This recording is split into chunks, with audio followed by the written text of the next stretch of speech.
Bonjour à tous et bienvenue pour cette 180e émission numéro 180 on va dire, parce que c'est plus facile à dire. Je m'étais gouré la semaine dernière, j'avais dit que c'était la 178 alors que c'était la 179, mais là c'est bien la numéro 180, déjà 180. Je voulais, avant de vous parler des nouveautés et des coups de cœur, vous dire que je lisais tous vos commentaires sur YouTube, je lis tous vos commentaires sur Comics Place, j'essaye d'y répondre, mais de temps en temps je n'y réponds pas.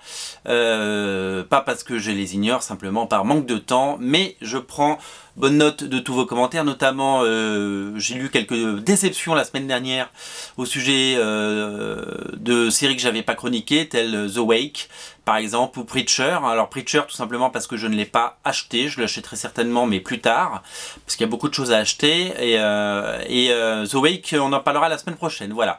On a parlé de quoi? On a parlé de Batman chez Urban par Paul Dini, et cette semaine nous allons parler de Saga.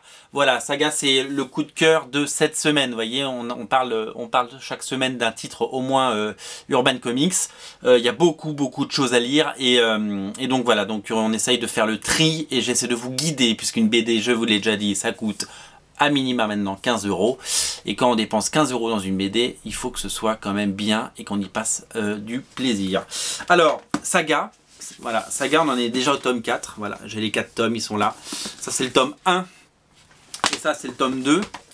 Alors, j'en profite pour vous dire que en ce moment, chez votre libraire, et je vous mettrai les liens, le tome 1 et le tome 2 sont réunis dans un paquet enrobé d'un petit plastique cellophané, avec un macaron stickers qui n'abîme pas vos couvertures puisqu'il est sur le cellophane, et que ces deux premiers tomes 1 et 2 sont à 20 € chez votre libraire, et ça c'est absolument génial. Il faut savoir que un titre comme ça coûte 15 € pièce, et que normalement ça aurait dû vous coûter 30 € d'acheter les deux. Et bien en ce moment, messieurs dames, Urban vous fait une promo puisque vous avez les deux pour 20 €, soit 10 € d'économie. Et à ce prix-là, ma bonne dame, eh bien c'est le moment d'essayer de cette série. Cette série, moi j'en suis revenu, je reviens de très loin. J'avais acheté les premiers numéros en VO, je les ai lus, je m'étais renseigné pour l'acquisition des droits, parce que je me suis dit, oh, la nouvelle série de Brian Kevogan, et en le lisant j'avais fait, j'avais pas accroché. J'avais acheté le TPB en anglais, que j'avais, je crois que je l'avais même pas lu. J'étais content de l'avoir acheté parce que je l'avais pas payé cher, je me dis, allez, je donne à cette série une seconde chance. Et puis, je crois qu'il avait pris la poussière, j'ai dû le revendre à un heureux propriétaire. Salut! Et puis est arrivé Urban. Et Urban nous a donné envie de lire plein de choses. Et quand j'ai commencé à lire le tome 1 en français, avec une formidable traduction signée, évidemment c'est au début, une émission préparée, une nouvelle fois comme vous le voyez, c'est Laurent Casey. Salut Laurent, qui a traduit Saga. Bravo, super traduction, je retourne ça. Tome 1 et 2 à 20 €. 20 € les deux, hein, pas 20 € pièce. Hein. Ce n'est pas une augmentation de prix, c'est une baisse tarifaire. Quand j'ai lu le tome 1, j'ai dit waouh, je suis passé à côté d'un truc, c'est génial, c'est génial, c'est génial. Alors Saga, on passera au tome 4 tout à l'heure. Saga, c'est une histoire d'amour. C'est un Roméo et Juliette moderne. Ils nous le vendent comme un space opéra, comme une histoire qui se passe dans l'espace. Mais en fait, ça pourrait se passer sur Terre, ça pourrait se passer à Venise ou à Venice Beach. Ça pourrait se passer n'importe où. C'est tellement bien, c'est génial. L'idée, c'est quoi? C'est les deux personnages que vous voyez là, c'est Marco et Alana. Marco et Alana sont des soldats. Leurs deux peuples sont en guerre, vous voyez, ils sont pas pareils. Elle a des ailes, et lui, il a des cornes. C'est deux espèces animales différentes. Non, ce sont deux extraterrestres différents. Au lieu de faire la guerre, ils décident de faire l'amour. Et ça, c'est le message de cette émission. Et je vous souhaite une bonne semaine là-dessus. Mais non, on continue. Et donc, ils se rendent compte, ils tombent amoureux. Ils ont tout pour se déplaire. Leur peuple se déteste. Et pourtant, l'amour sera plus fort. Et ils vont avoir un petit bébé. Et c'est le bébé qui raconte l'histoire. Et c'est ça qui est très chouette. C'est très drôle. C'est très cru. Il y a des scènes olé olé, il y a des zézettes, il y a des zizi, il y a des hommes tout nus, des femmes nues, il y a des scènes de sexe explicite. Je ne vous les montre pas parce qu'il y a des enfants qui regardent. Le scénario est signé Brian Kevogan, le dessin est signé Fiona Staples. Et on va suivre le destin de ce couple incroyable qui est pourchassé à travers la galaxie, qui va s'allier avec des monstres et des créatures. Voilà, vous voyez des monstres et des créatures, ça c'est pas trop un allié, c'est plutôt un méchant. Ils vont apprendre à survivre, ils vont apprendre à s'aimer. Ils vont c'est très très inspiré, c'est très très drôle. Et c'est des BD qu'on dévore complètement, totalement. À la première lecture, on tombe amoureux. Et c'est pour ça qu'il faut bénéficier de cette offre promo, tome 1, tome 2 à 20 €. Alors moi, je les avais payés 15 pièces, mais c'est pas grave, l'important, c'est les lecteurs. Oui, il faut savoir aussi que c'est un très très grand succès de librairie. On est à plus de 15 000 exemplaires vendus pour le tome 1. C'est le chiffre annoncé par Urban, et avec cette promotion, je pense qu'ils vont en vendre encore plus.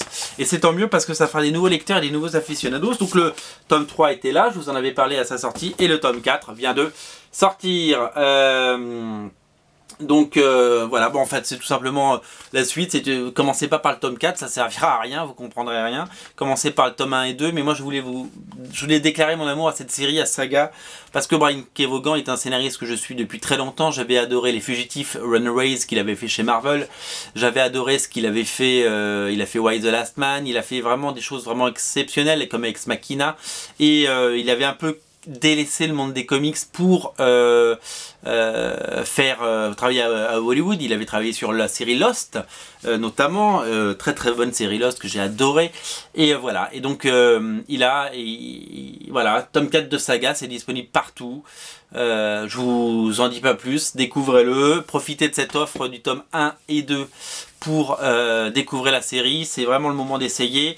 Je ne me mouille pas souvent sur des séries, mais c'est satisfait remboursé, quoi. Je veux dire, vous allez adorer, et pour ce prix-là, voilà, c'est 1 ou 2 heures de lecture de qualité pour pas cher, voilà. Et ça, je voulais vraiment vous le dire, et faites-moi confiance, tentez votre chance. Alors, puisqu'on en parle, je voulais vous parler de 2 sorties Panini. Une qui sort cette semaine, et que j'ai déjà, mais en fait, je l'ai déjà pas parce que je l'ai reçu avant, parce que malheureusement, je reçois jamais rien de Panini. Simplement parce que ça, c'est la VO que j'avais depuis au moins 1 an et demi. Ça sort. Et pour moi, c'est le comics mainstream à acheter.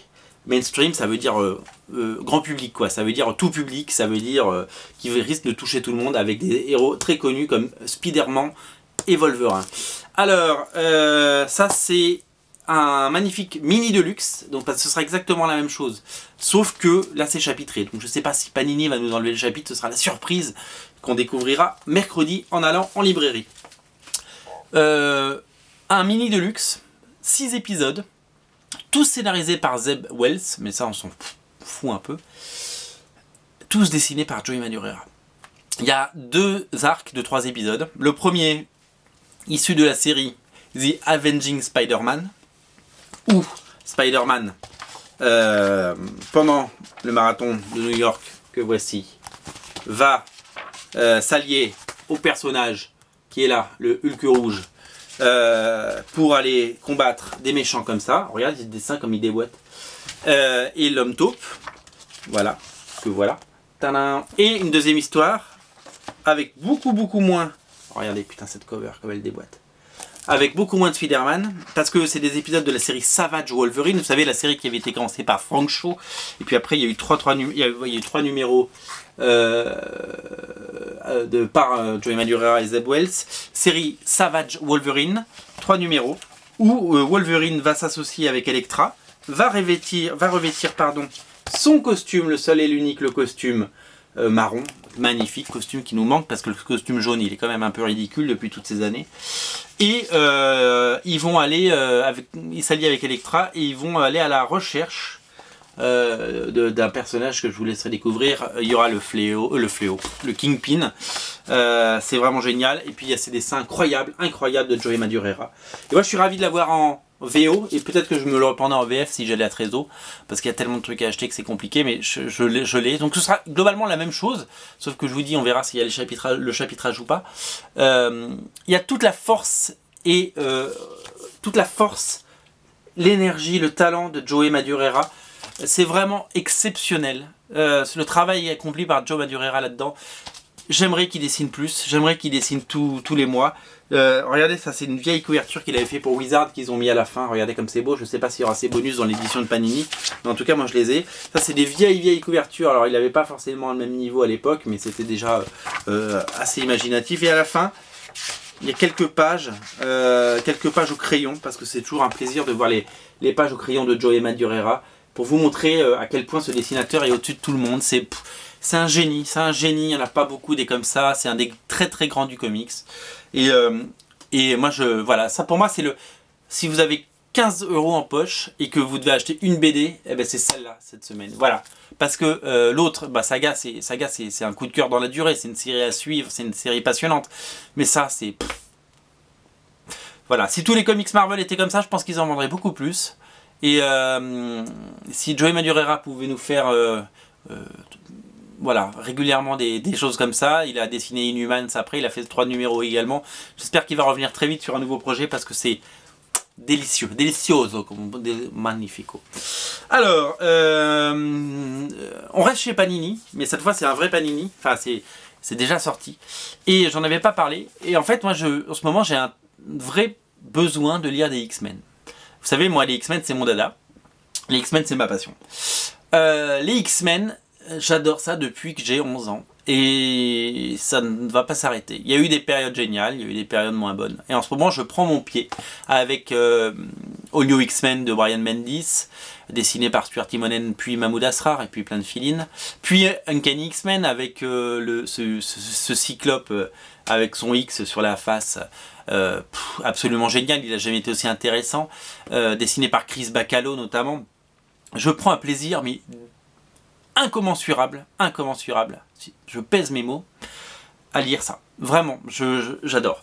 Et donc du coup, j'ai besoin de... En fait, cette période où les X-Men sont séparés, il y a 2 équipes. Il y a toujours cette équipe de Wolverine. Wolverine est un peu mort, mais bon, il y a toujours les gens qui sont à l'école. Et puis il y a l'autre école, créée par Xavier. Et ben en fait, ça a commencé avec Schisme. Schisme, ça suit une période que j'ai détestée des X-Men. C'est toute cette période scénarisée par Matt Fraction, par Ed Brubaker, où ils sont partis à San Francisco, ils vivaient à Utopia, c'était dessiné par Terry Dodson et par Greg Land. C'était pas très intéressant. Et puis ils ont dit on va tout casser, parce qu'ils aiment bien tout casser de temps en temps. Et ils ont dit on va faire s'affronter 2 idéologies. Parce que dans les X-Men, il y a toujours eu 2 idéologies. Il y a eu d'abord l'idéologie du professeur Xavier qui voulait que les mutants et les humains cohabitent. Et Magneto pensait qu'il fallait anéantir les humains parce que ils représentaient une menace pour les mutants. Et donc, comme ils sont plus forts, naturellement, l'évolution, le darwinisme voudrait que ce soit les mutants qui dominent le monde à terme. Et bien là, on est dans une autre doctrine. C'est-à-dire que on est un peu dans un point de non-retour. C'est-à-dire que les mutants sont vraiment montrés du doigt. Y a des sentinelles qui se réveillent partout. C'est vraiment c'est une sale période pour être un mutant. Hein. Et donc du coup, vu qu'il y a tous ces nouveaux mutants qui sont apparus avec tous les mutants qu'on a vus dans la série Génération Hope, avec Hope Summers, la fille de câble, avec tous les jeunes qu'il y a avec, en fait, les X-Men se retrouvent dépassés, il n'y a pas assez de X-Men, et Cyclope veut les emmener au combat. Et Wolverine dit non, c'est les enfants. Charles Xavier vous a emmené quand vous étiez enfant, vous les X-Men, les premiers X-Men, vous a emmené au combat, et moi je refuse. Les enfants, il faut les éduquer, et il ne faut pas les emmener au combat. Et ça va être là, ce fameux schisme va naître de là, les X-Men vont se séparer à cause de ça. Donc cette série, c'est ça. Alors, cet album c'est un vrai deluxe, comprend plusieurs choses. Il y a le prélude, scénarisé par Paul Jenkins, et dessiné par plusieurs dessinateurs. Alors ça, c'est très irrégulier. C'est un peu la série qui sert à rien, mais qui est quand même sympa. C'est-à-dire que c'est le calme avant la tempête. Qu'est-ce qui se passe dans la tête de Cyclope, de Wolverine, de Magneto, avant que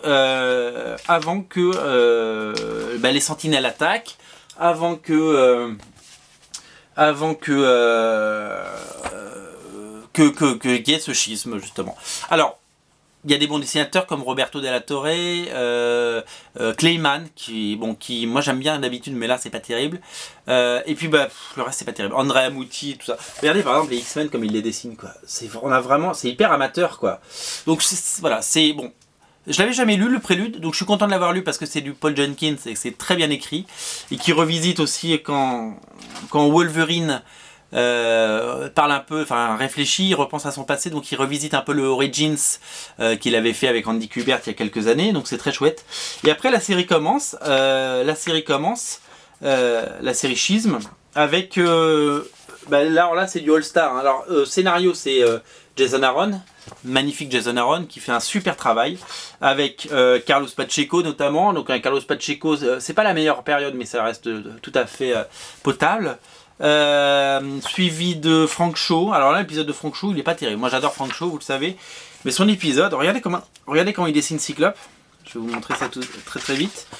Hop, hop, hop. Ah ben, je trouve pas.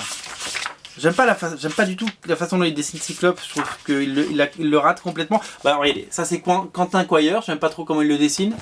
Et Cyclope, il y a des gros plans sur Cyclope normalement. J'avais vu des plans qui me plaisaient pas. Ah là là, Thomas. Bon. Après, c'est Daniel Acuna qui dessine, Acuna Matata. Voilà, bon, il le dessine comme ça, moi j'aime pas trop. Voilà.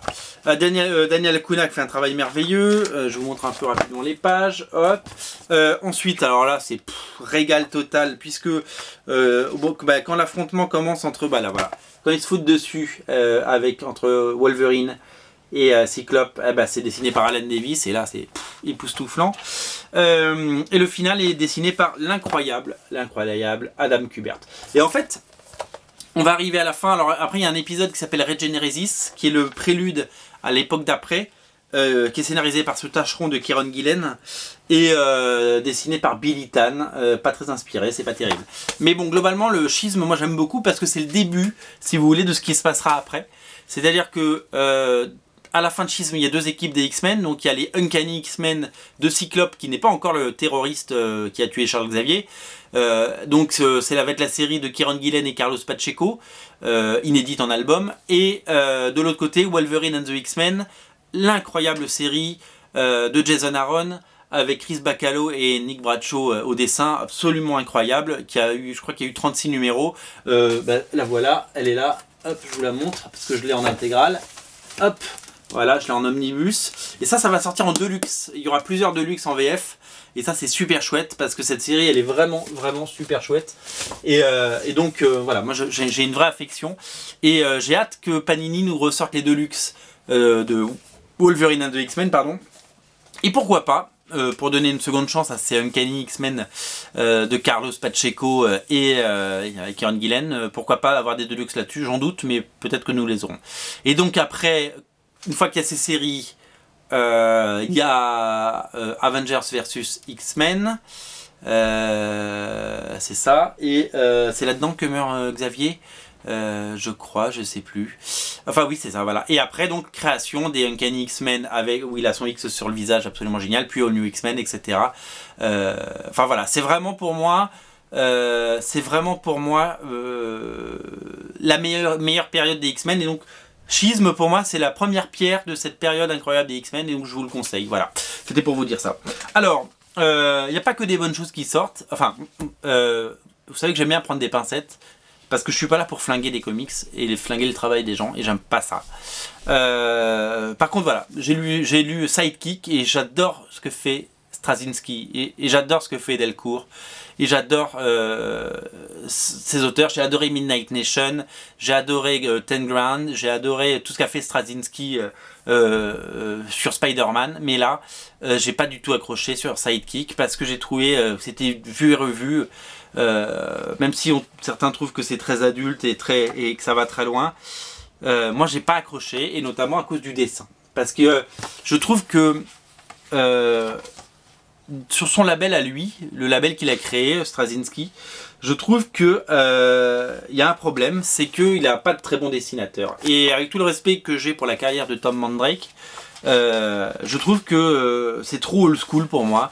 Et je trouve que ça n'illustre pas bien le propos que veut donner Straczynski. Et j'ai décroché. J'ai pas pu, je l'ai pas lu en entier pour tout vous dire parce que je n'ai pas pu. Je trouvais que ça piquait trop les yeux. Voilà. J'ai pas du tout accroché à sa sidekick et j'aurais voulu parce que l'idée m'intéressait. Hein, ce sidekick, hein, donc ce partenaire, c'est l'équivalent d'un Robin, si vous voulez, qui se retrouve sans son Batman et qui le vit mal. Voilà. Donc malheureusement, j'ai pas accroché, donc je ne vous le conseille pas, mais si vous souhaitez le lire, j'en ai discuté avec Matt de la sélection comics qui a adoré, j'en ai discuté rapidement avec Christopher Malouane de Comic Box qui a adoré. Voilà, moi j'ai pas accroché, c'est des choses qui arrivent. Alors, je voulais terminer, parce qu'il nous reste quelques secondes, je voulais vous présenter un auteur qui s'appelle John Langkry,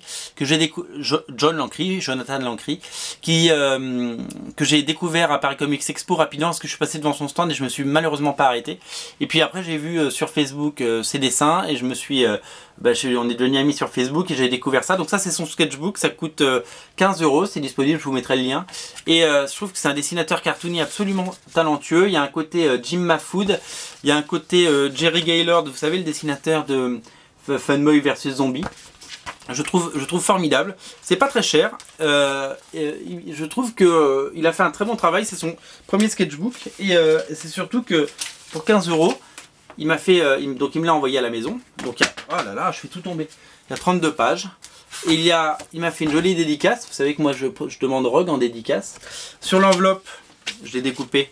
Il m'a fait un joli dessin en plus. Et en bonus, j'avais... Mais regardez combien j'avais de cartes postales. Non mais pour 15 €.